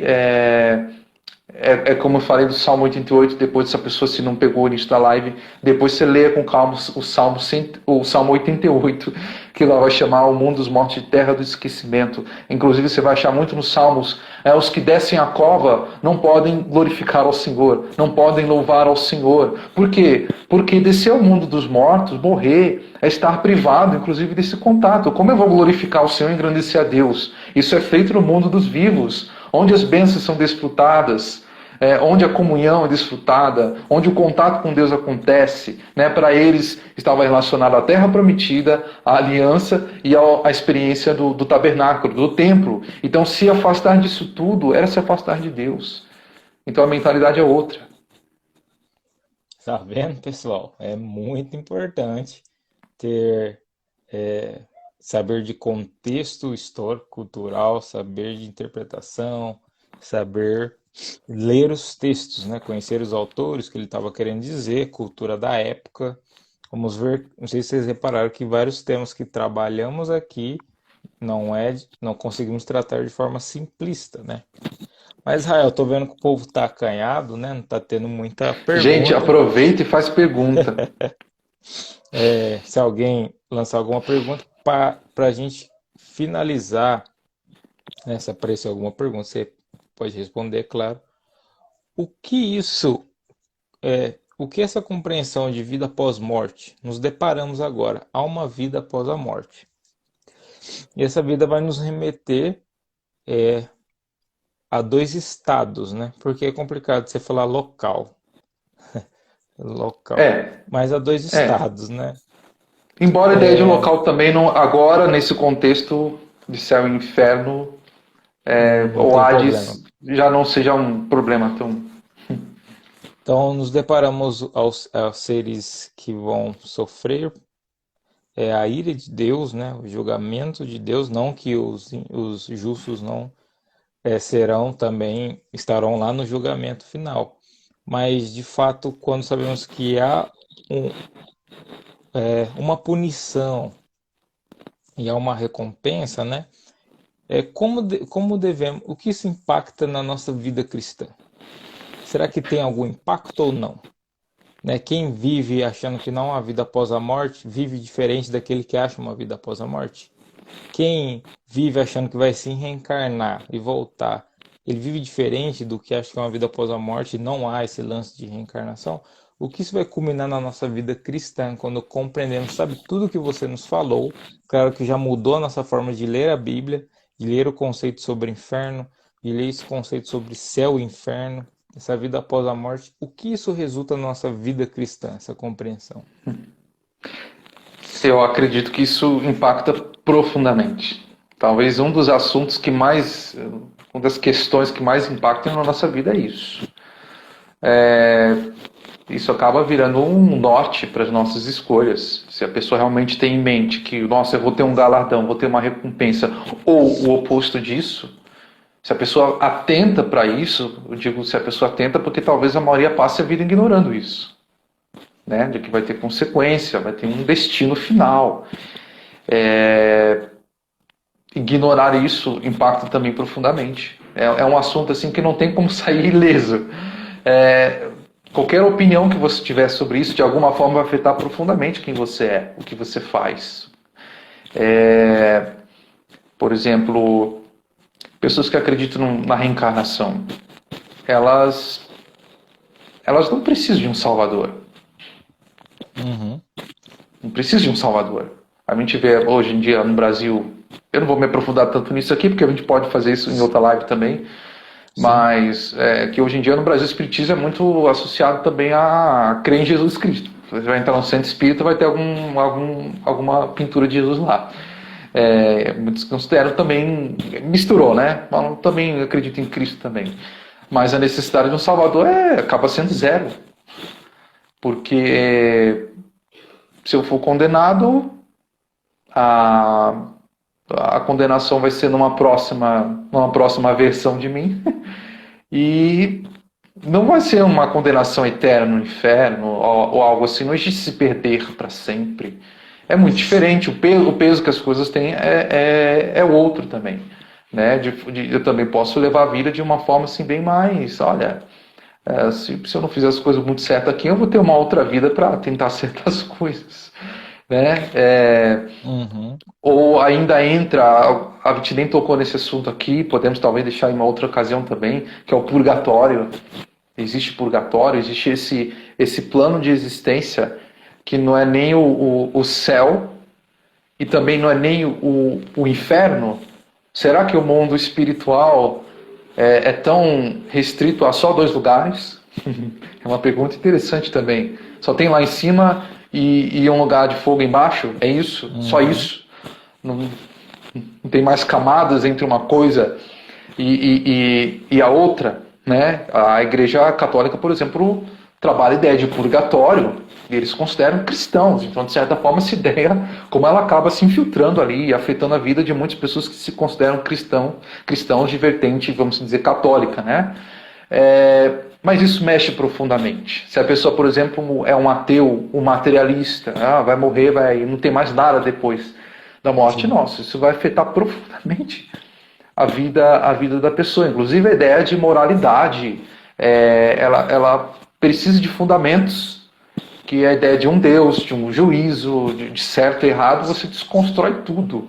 Se você acha que não tem um Deus, né? Se Deus não existe, ou se Deus já morreu, como alguns vão falar, então o homem não tem necessidade de fazer um certo e um errado, fica tudo relativo também. E a vida também vai entrar assim num niilismo que a gente fala, né? Um vazio total. A vida não tem sentido, eu não estou indo para lugar nenhum, não tem, sabe, não tem um alvo realmente para a gente chegar. A minha vida vai ser só eu perseguir objetivos que eu crio aqui mesmo, e vários deles podem dar errado, e depois disso não tem mais nada.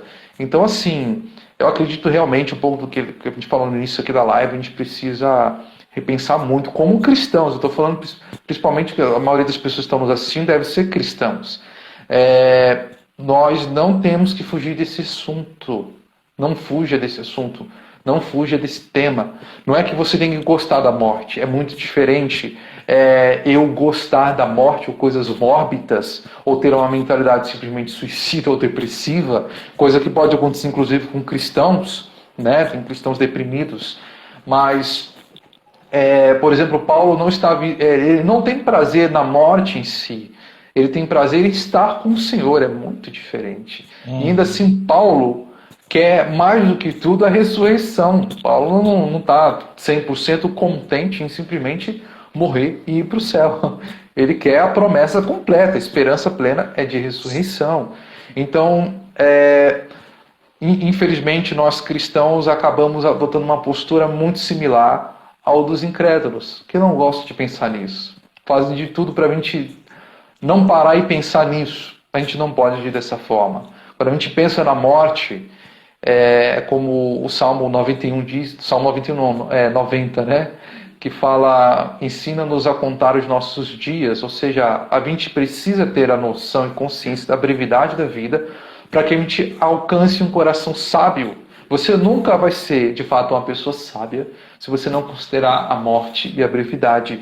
Você sempre vai estar se privando do melhor de si se você, de fato, não considerar que você é um ser mortal. Quando você faz isso, vai ser a diferença entre o antes e depois da sua vida. Vai ser um divisor de águas quando você aceitar a sua limitação, a brevidade da vida. A sua vida terrena não é só para a eternidade. A contribuição disso para a sua vida no agora já vai ser outra. Para a sua vida presente já vai ser outra. E o impacto disso para a eternidade, então, nem se diga. A gente precisa fazer esse exercício de considerar a morte como parte da vida, e por mais que ela é o último inimigo a ser vencido, ainda assim, Deus tem propósitos por meio dos inimigos. Todos os inimigos de Deus têm um propósito de existir, de ser. E de que forma Deus trabalha na nossa vida com a morte? Ele quer superá-la, sim, mas querendo ou não, ela tem algum uso nesse plano, nesse propósito de Deus. Ela é sim um fruto do nosso pecado, é a condenação, sim, mas, como fala, considerando a morte, a gente pode alcançar um coração sábio, ou seja, nós podemos extrair boas coisas até mesmo daquilo que é ruim. Muito bom, muito bom. Então, falar desse assunto, pensar sobre esse assunto, impacta de forma instantânea o modo que vivemos. É o olhar para a eternidade, mas pensando no presente, né? Impacta. Seremos cristãos melhor, seres humanos melhor, ajudaremos nossa sociedade, nossa igreja, nossa, nossa cidade. Então, pensar sobre a morte de forma pessoal, mas também de forma comunitária, né? Sobre os seus parentes, seu pai, sua mãe, seus irmãos. O nosso tratamento, a forma de enxergarmos, pensarmos muda totalmente. Muito bom. Para finalizar, o Carlin fez uma afirmação aqui, Israel. Vamos ver, ó. O pessoal Ah, também, o pessoal também tem um entendimento equivocado de que os ímpios serão punidos por demônios no inferno. A ira de Deus é a punição no inferno e os seus próprios demônios também estão lá para serem punidos. isso é um ponto interessante. Acho que o imaginário de muita gente, isso foi construído também ao longo da história do cristianismo, talvez principalmente na Idade Média. A gente tem aquela arte sacra, aquelas pinturas, e elas, um dos propósitos delas é causar impacto mesmo nos cristãos e fazê-los realmente ter medo de ir para o inferno.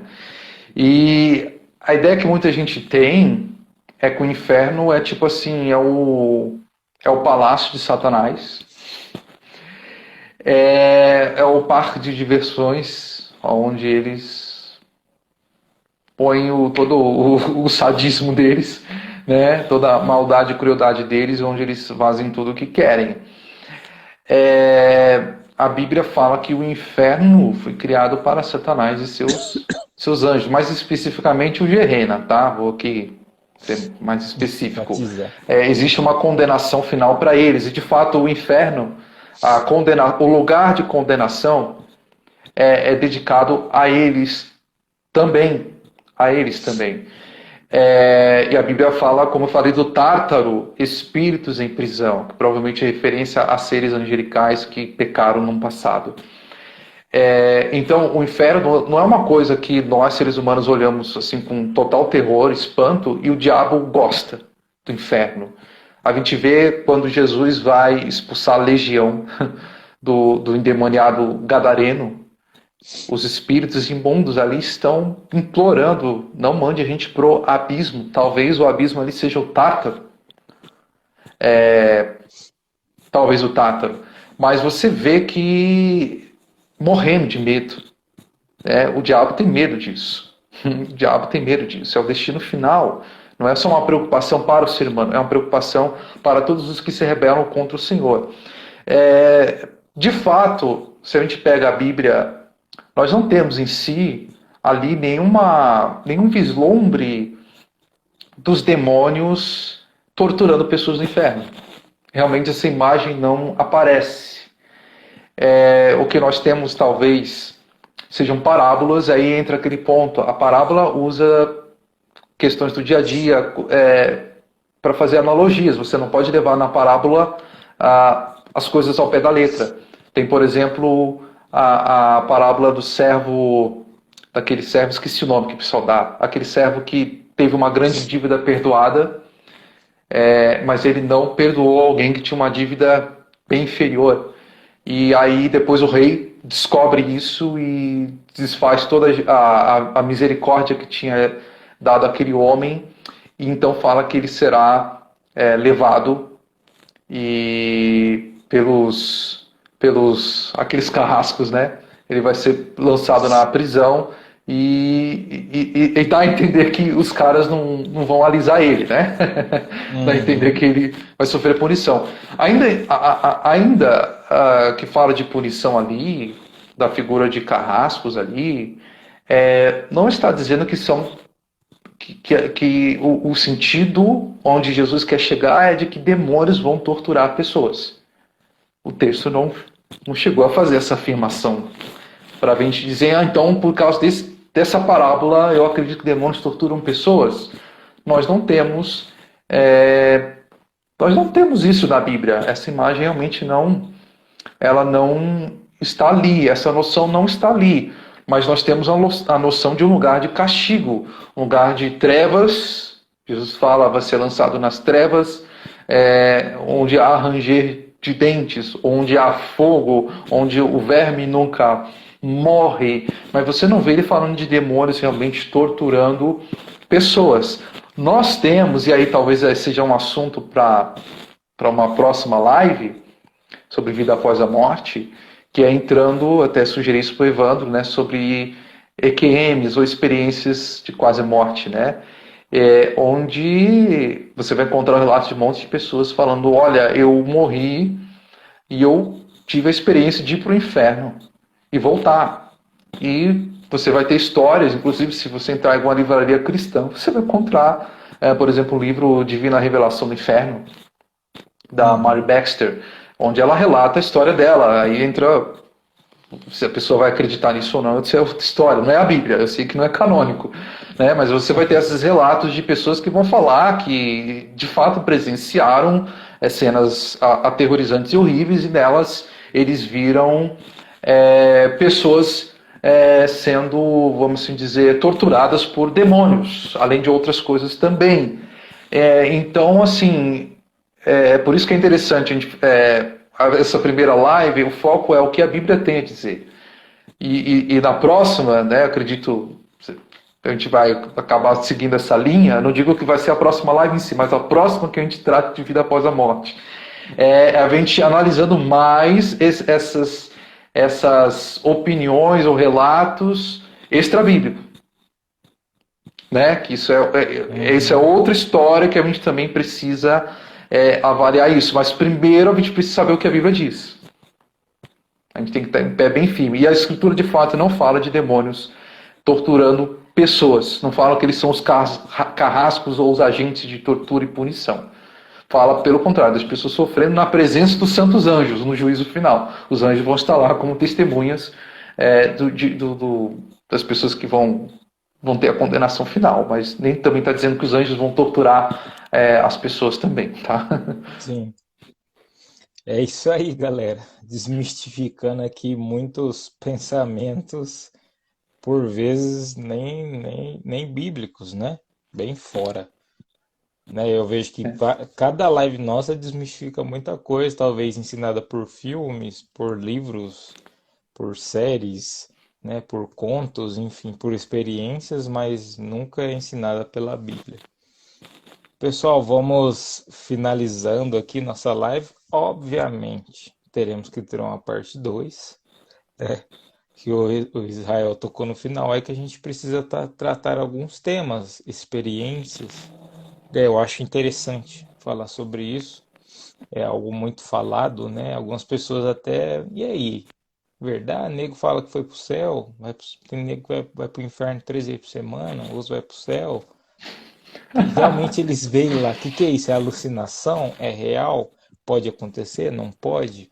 Então vamos a gente precisa tratar isso tudo com muito mente aberta também e mais com muito bom senso, né? Sim.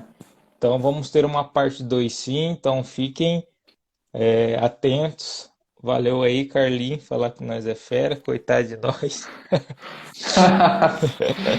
Tamo junto. Tá me devendo uma live também, Carlinhos. Falar nisso. Israel, quer fazer alguma consideração final? Fica à vontade. Bom, gente, então é isso. Acredito que deu para dar uma pincelada boa. Espero que não tenha sido complicado demais para vocês entenderem. Para mim mesmo, estudar tudo isso não é fácil também para mim. Tentei aqui simplificar o máximo possível, mas que você possa, se ficou um pouco difícil, repete a live, volta ela quantas vezes você quiser, até você digerir algumas ideias, procurar textos bíblicos. Mas é isso, gente. A gente precisa ter paciência para aprender. Né? Então, as coisas, quando a gente pensa que as coisas são simples, é complicado, porque a gente está se privando de ir a fundo nelas, tá? Então, aqui eu trouxe algumas questões que talvez são mais provocativas do que esclarecedoras. E esse é um assunto que a Bíblia, por exemplo, deixa um monte de lacuna também, deixa um monte de coisa em aberto também. Tem um monte de coisa que ela não explica. O que as pessoas salvas estão fazendo no céu nesse momento lá agora? O que elas estão fazendo nesse momento? Estão tocando harpa? O que elas estão fazendo nesse momento? Um monte de questões que a gente até anseia por saber, a gente tem um interesse, a curiosidade, a gente também precisa ter essa postura submissa à Bíblia, que ela também não conta tudo, não adianta a gente querer forçar, extrair algumas coisas que a Bíblia não vai falar, tem silêncio em relação a um monte de coisas também, tá?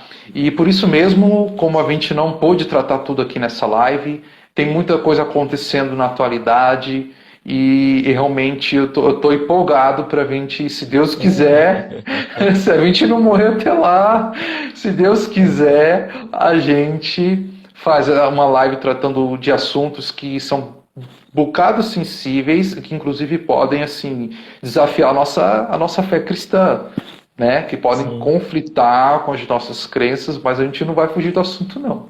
A gente vai encarar. A gente vai encarar. Mas foi ótima essa live, eu gostei muito da oportunidade. Muito bom. Bom, pessoal, obrigado por todos que participaram aí, todos que nos ouviram, todos que irão assistir essa live depois. Agradecer novamente, Israel, pela disponibilidade de falar sobre o assunto. São assuntos que refletem de forma direta na nossa vida cristã. Então, aqui quero finalizar agradecendo a todos vocês e peço... Evandro, eu assisti a live, tive algumas dúvidas, eu sei que o Israel é aberto, pode ir lá no Instagram dele. Isso. Sempre marco ele nas lives, nos posts, então vai lá, pode chamar ele lá no direct, perguntar para ele, conversar, eu sei que ele é um cara bem disposto. Não vou cobrar nada, tá? Não vou cobrar R$100 por resposta, não. Mas conheçam mais, né? Tipo, escatologia, vários assuntos ele domina muito bem, né? Ele é um cara bem bíblico, então podem perguntar para mim também, se vocês quiserem, fiquem à vontade, sou aberto. O que eu não souber, eu vou lá e pergunto para Israel. E tamo aí, pessoal. Muito obrigado, até mais. Aguardem. Não se esquecem da live parte 2 do Milênio. Estamos tentando para fazer semana que vem, mas eu e Israel vamos conversar, vamos ver o dia. Vamos combinar aí. E vamos divulgar. Deus abençoe vocês. Muito obrigado. Tchau, Deus abençoe vocês.